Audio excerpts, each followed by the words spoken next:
बच्चों मैं आज आप लोगों के लिए लेकर के आया हूँ एरिया रिलेटेड टू सर्किल में कुछ इंपॉर्टेंट टर्म्स जैसे सेंट्रल एंगल है, सेक्टर ऑफ ए सर्किल है, सेगमेंट ऑफ ए सर्किल है, area related to sector of a circle and area of the segment of a circle. ये सब चीज़ें हम कैसे निकालेंगे, इसके साथ इसकी बेसिक कंसेप्ट के साथ मैं आपके सामने हूँ। आप लोग वीडियो को पूरा देखिए, तब आपको ये सारी कंसेप्ट समझ में आएंगी कि कैसे हम सर्किल से रिलेटेड किसी भी प्रकार की प्रॉब्लम को सॉल्व कर सकते हैं। तो यहाँ पर सबसे पहली बात आती है सेंट्रल एंगल की। सेंट्रल एंगल क्या होता है बच्चों? देखो ये आपका एक सर्किल है, तो इस सर्किल के सेंटर में सर्किल के किन्हीं सर्कमफ्रेंस के दो पॉइंट्स हमने ले लिए ए और बी, तो ये ए बी एक आर्क हो गया सर्किल का। क्या हो गया? आर्क। इस आर्क के द्वारा जो भी इसके सेंटर में एंगल बनाया जाएगा, इस एंगल को, ये जो थीटा एंगल इसके द्वारा बन रहा है, जिसे हम एंगल ए ओ बी भी कह रहे हैं, इस एंगल को कहते हैं सेंट्रल एंगल। इसमें है कि हमारे पास किसी सर्किल में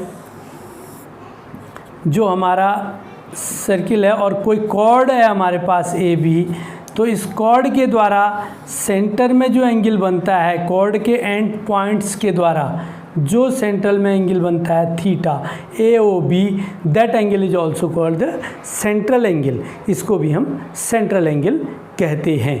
इससे आगे हम बढ़ते हैं, फिर उसके बाद आता है कि सेक्टर ऑफ ए सर्किल क्या होता है। तो बच्चों सेक्टर में आप सीधे सीधे ये समझ लीजिए कि जब हमारे पास कोई सर्किल है with centre O and if there are two points in the circumference of the circle A and B and we join O A and O B, we get a portion, एक portion हमें मिल जाता है जो theta angle के साथ हमारे पास होता है। सर्किल के दो हिस्से बन गए हैं। देखो एक ये शेडेड वाला हिस्सा बन गया है ए ओ ए बी वाला, और एक अनशेडेड हिस्सा बन गया है। तो सर्किल हमारा दो भागों में बट चुका है। एक बड़ा भाग है, एक बड़ा पार्ट है। The bigger part is called the major sector.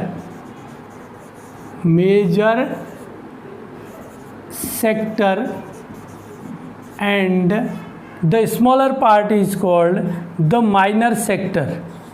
minor sector, इस पार्ट को हम क्या कह देते हैं? माइनर सेक्टर कह देते हैं। तो एरिया अगर हमें सेक्टर का निकालना होगा तो बहुत सरल होता है। हम क्या कहते हैं कि area of sector is equal to theta. ये हमें पता होना चाहिए, सेंट्रल एंगल उस सेक्टर, अगर माइनर सेक्टर का एरिया निकालना है तो माइनर सेक्टर का जो ये ए बी आर्क है, इसका जो सेंट्रल एंगल बन रहा है, ये एंगल मालूम होना चाहिए। और जब मेजर सेक्टर का एरिया निकालते हैं तो ये वाला एंगल हमें मालूम होना चाहिए, या अगर ये एंगल मालूम है तो 360 में से आप इसको माइनस कर देंगे तो बाहर का एंगल आपको रिफ्लेक्टिव एंगल इसका मिल जाएगा। तो तब जो एरिया होगा हमारा सेक्टर का, सेक्टर ए ओ बी का जो एरिया है वो होता है theta upon 360 multiply by pi R square.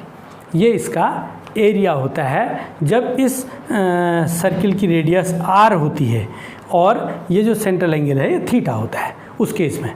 तो आगे हम बात करेंगे कि इसकी सर्कमफेरेंस, इसकी जो पेरीमीटर होती है सेक्टर की, वो क्या होती है भाई? पेरीमीटर जो होती है सेक्टर की वो बहुत सरल होती है। पेरीमीटर क्या होती है इसकी? यहाँ से देखो, पेरीमीटर का मतलब ओ से ए तक की लेंथ, और फिर ए से ये आर्कुलर लेंथ यहाँ से यहाँ तक की, आर्क की लेंथ, लेंथ ऑफ आर्क जिसे कहते हैं, फिर ओ से बी तक की लेंथ, ये हमें पता होनी चाहिए। ये भी आर है, वो भी आर है। तो हमें जब ये चीज़ें मालूम होंगी तो हम तीनों को ऐड कर देंगे, R plus this arc, length of arc A B plus this O B यानी आर। तो हम इन तीनों को ऐड कर देंगे तो हमें लेंथ जो पेरीमीटर ऑफ द सेक्टर है वो मिल जाएगा। पेरीमीटर ऑफ द सेक्टर जो होता है वो होता है P is equal to R plus R, ये दो तो हो ही जाएंगे मैंने कहा, प्लस जो ए बी होता है इसका लेंथ ऑफ आर्क वो होती है लेंथ ऑफ आर्क, और लेंथ ऑफ आर्क का जो फॉर्मूला होता है वो इसमें लगा देंगे। ये हो गया 2r plus length of arc होता है थीटा, ये जो थीटा होता है theta upon 360 multiply 2 pi R. जो सरकमफेरेंस ऑफ द सर्किल होती है उसको θ/360 से मल्टीप्लाई कर देते हैं, तो हमारे पास ये लेंथ ऑफ आर्क निकल जाती है, उसको 2r में जोड़ देंगे तो इस सेक्टर का पेरीमीटर निकल जाएगा। ठीक हो गया। तो आगे हम बात करेंगे सेगमेंट की। सेगमेंट ऑफ ए सर्किल क्या होता है कि सरकमफेरेंस में कोई दो पॉइंट लिए हमने ए और बी, और उन दो पॉइंट को आपस में जोड़ दिया हमने, तो हमारा सर्किल दो पार्ट्स में डिवाइड हो गया। सर्किल के दो हिस्से हो गए ये कॉर्ड ए बी के द्वारा। एक जो पार्ट है जिसमें सेंटर है, लाई करता है सेंटर, वो बड़ा पार्ट होता है, biggest part, that is called major segment. ये मेजर सेगमेंट है सर्किल का। और जो बिना सेंटर वाला पार्ट है, जिसमें सेंटर लाई नहीं कर रहा है, छोटा सा पार्ट है, that is called minor segment of circle. तो अगर हमें इसके एरिया की बात करनी होगी तो एरिया भी इसका बड़ा सरल होगा। जब हमें सेगमेंट का एरिया निकालना होगा तो हम क्या करेंगे, इसको सेंटर से ज्वाइन कर देंगे तो हमारे को पूरा ये जो सेक्टर हमारा एक बन गया, इस सेक्टर का एरिया हमें फॉर्मूले से मालूम है, θ/360 मल्टीप्लाई πr² से हम इस पूरे का एरिया जानते हैं। उसमें से हम ये जो ट्रायंगल हमारा बन रहा है, इस ट्रायंगल का एरिया घटा देंगे, माइनस कर देंगे, तो हमें ये जो है आपका इस सेगमेंट का एरिया मिल जाएगा। और हम इस ट्रायंगल का जो एरिया है वो कैसे निकालेंगे, ट्रायंगल ओ ए बी का हमें एरिया निकालना है। ये जो सेंट्रल एंगल है वो थीटा है मान लिया, और इसकी जो रेडियस है ये ओ ए = r है। तो हम इसमें एक परपेंडिकुलर ड्रॉप करते हैं जो m में कटता है, ए बी को m में काटता है, तो हम यहाँ से ओ एम निकाल लेते हैं। ओ एम हमारा आ जाता है r cos θ/2, क्योंकि ये पूरे एंगल थीटा को दो बराबर हिस्सों में बांटता है, तो ये वो हमारा आ जाता है r cos θ/2। और ए एम हम निकाल देते हैं, और ए एम हमारा आ जाता है r sin θ/2। और उसके बाद जब हम इस ए एम को डबल कर देते हैं, ए बी हम निकालते हैं, तो हमारा ए बी आ जाता है इसका दुगना, ए एम का दुगना, twice of A M, and this is equal to 2r sin θ/2। और उसके बाद जो हमारा एरिया आता है इस पूरे ट्रायंगल का, area triangle O A B, ये होता है हमारा half into base A B into height O M. और जब हम इसको सॉल्व करते हैं तो हमें मिल जाता है this is equal to half into A B की जगह हम लिख देते हैं 2r sin θ/2 इंटू ये ओ एम हमारा है r cos θ/2।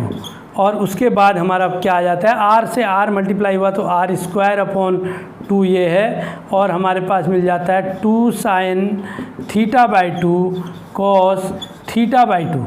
और उसके बाद 2 sin θ/2 cos θ/2 को हम क्या कह देते हैं, sin थीटा, क्योंकि हम जानते हैं sin 2a = 2 sin a cos a, तो sin a = 2 sin a/2 cos a/2। तो हमारे पास दिस इज इक्वल टू आ जाता है r² sin थीटा। ये होता है area triangle O A B. ये हमारे को इस ट्रायंगल का एरिया मिल जाता है। अब जब हम एरिया ऑफ सेगमेंट निकालते हैं तो हमें एरिया ऑफ सेक्टर हमें मालूम है, हम क्या करेंगे, एरिया ऑफ माइनर सेगमेंट,